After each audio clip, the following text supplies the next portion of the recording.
सुप्रभात बच्चों, आशा है आप लोग स्वस्थ होंगे और खुश होंगे। वीडियो नंबर 79 में और हिंदी के ऑनलाइन कक्षा में एक बार फिर से आपका बहुत बहुत स्वागत है। बच्चों, आज हम लोग पाठ 14 बीज और पौधा कविता का पार्ट 4 हम लोग उसको समझेंगे। इसमें हम लोग पुस्तक के अभ्यास के बारे में जानेंगे। इस कविता पर आधारित जो भी पुस्तक के अभ्यास आप लोगों को दिए गए हैं उन सभी की हम लोग चर्चा करेंगे और उसे समझने का प्रयास करेंगे। आप सभी अपने सभी पुस्तक के अभ्यास को अपने हिंदी की पुस्तक पे पूरा करेंगे। चलिए बच्चों, अब चलते हैं पुस्तक के अभ्यास की ओर। ये है हमारी कविता बीज और पौधा, जिस पिछली वीडियो में हम लोगों ने इससे पठित काव्यांश किया था। आज हम लोग पुस्तक के अभ्यास करेंगे। ये देखिए बच्चों, ये है अभ्यास। हम लोग पहले प्रश्न को पढ़ेंगे और उसके बाद फिर उत्तर के बारे में जानेंगे। पौधे को किसने जगाया? किसने जगाया था बच्चों पौधे को? मंद पवन ने जगाया था। ठीक है, तो ये मंद पवन ने आप प्रश्न के बगल में लिख लीजिएगा। फिर प्रश्न है, पौधे को नींद भगाने के लिए किसने कहा? पौधे को नींद भगाने के लिए किसने कहा था बच्चों? सूरज ने। तो आप लोग सूरज को लिख लीजिएगा। अब आगे बढ़ते हैं प्रश्न संख्या 1 में। इसमें हम लोगों के पास 4 विकल्प दिए गए हैं। इन चारों में से सिर्फ एक विकल्प ही ऐसा है जो सही है। सही को पहचानना है और उसके बगल में दिए गए रिक्त स्थान में आपको सही का निशान भी लगाना है। प्रश्न है, आँख खोलकर नन्हे पौधे ने क्या ली? टॉफ़ी ली, खिलौना लिया, अंगड़ाई ली या मिठाई ली? सही उत्तर है अंगड़ाई। ठीक है, सही उत्तर है अंगड़ाई। तो यहाँ पर आप लोग इसके बगल में टिक मार्क कर लीजिएगा। ये आप लोगों का सही उत्तर है अंगड़ाई। आगे बढ़ते हैं। प्रश्न संख्या 2, बीज कहाँ बोया गया था? ठीक है, बीज को कहाँ पर बोया गया था? हम लोगों के पास 4 विकल्प हैं। पहला है हाथ पर, दूसरा है गहराई में, तीसरा है छत पर और चौथा है कुएं में।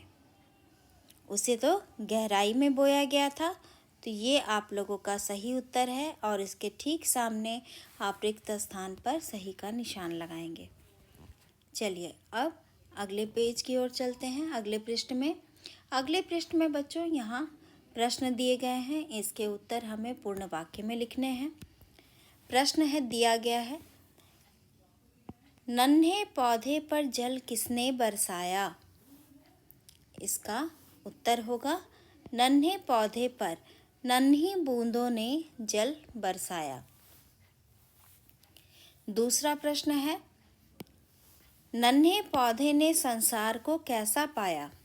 बच्चों, इसका उत्तर आप लोग ऑलरेडी कॉपी में लिख चुके हैं, इसलिए इसे दोबारा लिखने की ज़रूरत नहीं है। और अगर आप दोबारा चाहो तो अपने कॉपी से देखकर लिख सकते हो। तीसरा प्रश्न है, नन्हे पौधे ने सूरज से क्या कहा?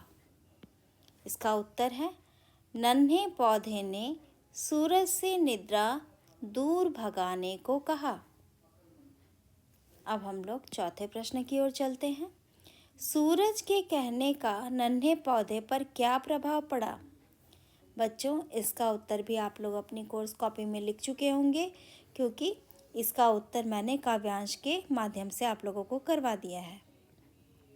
यह आपकी कॉपी में होगा, इसलिए मैंने दोबारा आप लोगों को नहीं लिखवाया।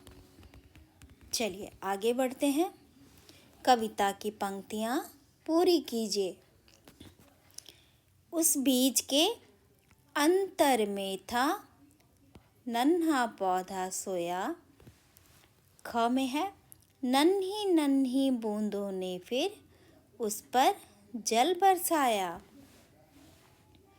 ग है, अलसाई आंखें खोलो तुम, उठकर बाहर आओ। नींद छोड़ आलस्य त्याग कर, पौधा पौधा कहाँ आया? पौधा बाहर आया। ठीक है, चलिए आगे बढ़ते हैं भाषा ज्ञान की ओर। भाषा ज्ञान में भी हम लोगों को वर्ण विच्छेद करना है। बच्चों, व्याकरण पुस्तक में आप लोग जब 2 क्लास में होंगे, 3 क्लास में होंगे, तब आपने देखा होगा कि पहले हम लोगों को वर्ण विच्छेद करना सिखाया जाता है, वर्ण संयोजन करना सिखाया जाता है। संयोजन में ये सारे अक्षर अलग अलग होते हैं, उन्हें जोड़कर जब हम लिखते हैं तो वो संयोजन हो जाता है। और जब सारे अक्षर एक जगह लिखे होते हैं और उसे जब हम लोग अलग अलग करके लिखते हैं तो उसे वर्ण विच्छेद करना कहते हैं। अलसाई, अ ल में हलंत है, ल के साथ अ जुड़ा हुआ है इसलिए ल में हलंत है अ। फिर है स के बाद आ और बड़ी ई, अलसाई। अब हम लोग करते हैं सूरज, स बड़ी यू, र में हलंत, फिर अ, ज में हलंत और अ। यहाँ स में हलंत और उ मिलकर बन जाता है सु, र और अ मिलकर बन जाता है र, ज में हलंत और अ मिलकर बन जाता है पूरा ज। इस तरह से सूरज को हम लोगों ने वर्ण विच्छेद किया। अब हम लोग आते हैं शक्ति। तालव्य श में हलंत, अ, फिर क में हलंत, फिर त में हलंत और छोटी ई। आप देख रहे होंगे तालव्य श और अ मिलकर बन जाता है श, संपूर्ण श। क जो है वो हलंत में है, आधा ही है, इसके साथ अ नहीं जुड़ा हुआ यानी कि क आधा ही रहेगा। त के साथ छोटी ई जुड़ी हुई है यानी कि त में छोटी ई की मात्रा होगी। मिल गया शक्ति। आगे बढ़ते हैं हम लोग।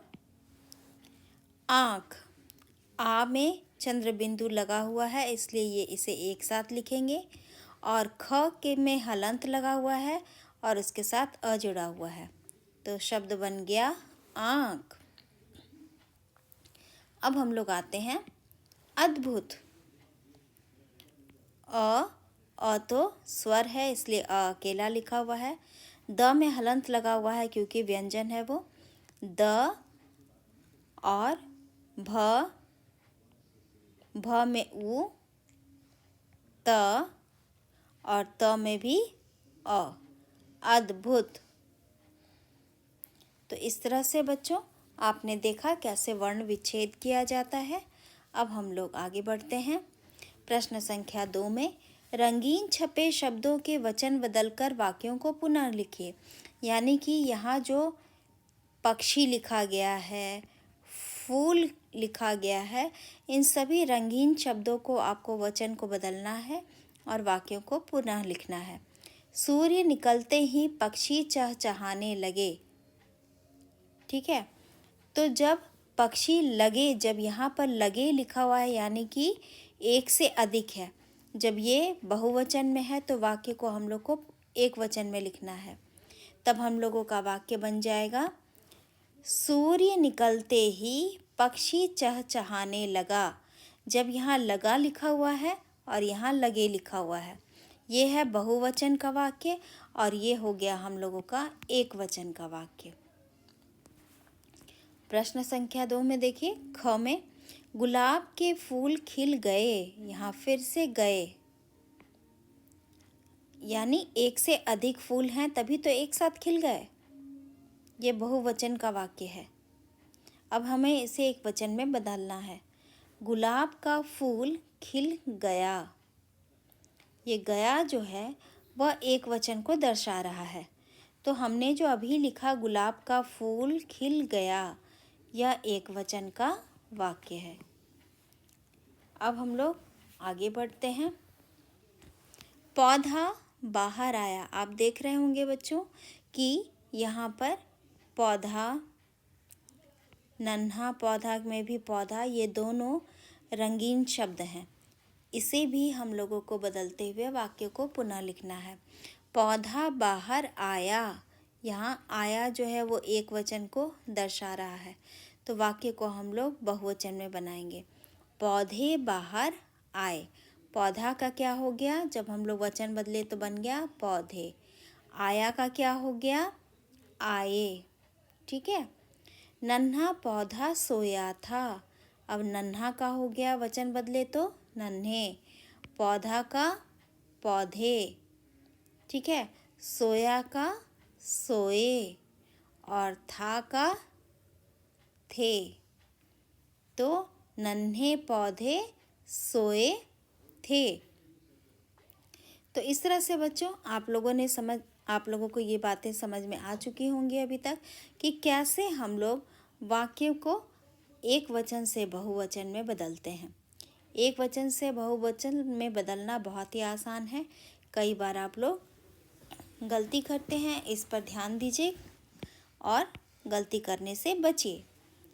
आगे बढ़ते हैं प्रश्न संख्या 3 में। प्रश्न संख्या 3 में लिखा हुआ है, देखिए, पढ़िए और समझिए। नेहा खाना खा रही है।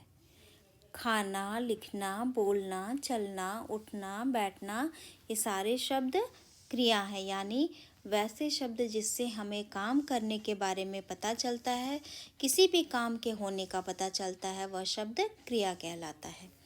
नेहा खाना खा रही है, इसमें खाना खा रही है ये शब्द। यश दौड़ रहा है, दौड़ रहा है। बच्चे खेल रहे हैं में खेल रहे हैं। ये सारे शब्द जो हैं किसी भी काम को, किसी न किसी काम को बता रहे हैं, जैसे खाने के काम को, दौड़ने के काम को और खेलने के काम को। तो ये जितने भी रंगीन शब्द हैं, ये सारे शब्द क्रिया के शब्द हैं। अब इस चित्र को देखकर बताइए कि कौन क्या कर रहा है। ठीक है। और क्रिया शब्दों पर गुलाबी पेंसिल से घेरा बनाइए। चलिए, आप देख रहे होंगे बच्चों, पहले हम लोग इस चित्र के बारे में बात करते हैं। सबसे पहले हम लोग ये वाले चित्र को देखते हैं, फर्स्ट वाले को। लड़की पुस्तक पढ़ रही है, तो ये पढ़ रही है शब्द जो है वो क्रिया है। फिर लिखा है यश सो रहा है, इस वाक्य में सो रहा है क्रिया शब्द है। तीसरे में जय तैर रहा है, ये तैर रहा है शब्द क्रिया है। तो इस तरह से आपने देखा कि कैसे हम लोगों ने बहुत ही आसानी से पुस्तक के अभ्यास को पूरा कर लिया। बच्चों, इसे अब आप लोग समझ चुके होंगे। आप लोग यहाँ से देख करके बहुत ही सुंदर अक्षर में अपने पुस्तक में पुस्तक के अभ्यास को पूरा कीजिए।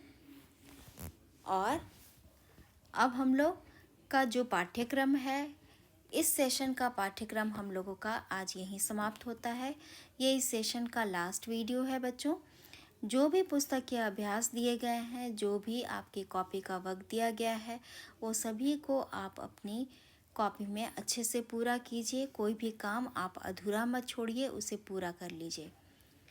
अब हम लोग नेक्स्ट सेशन में मिलेंगे। चलिए, स्वस्थ रहिए और खुश रहिए।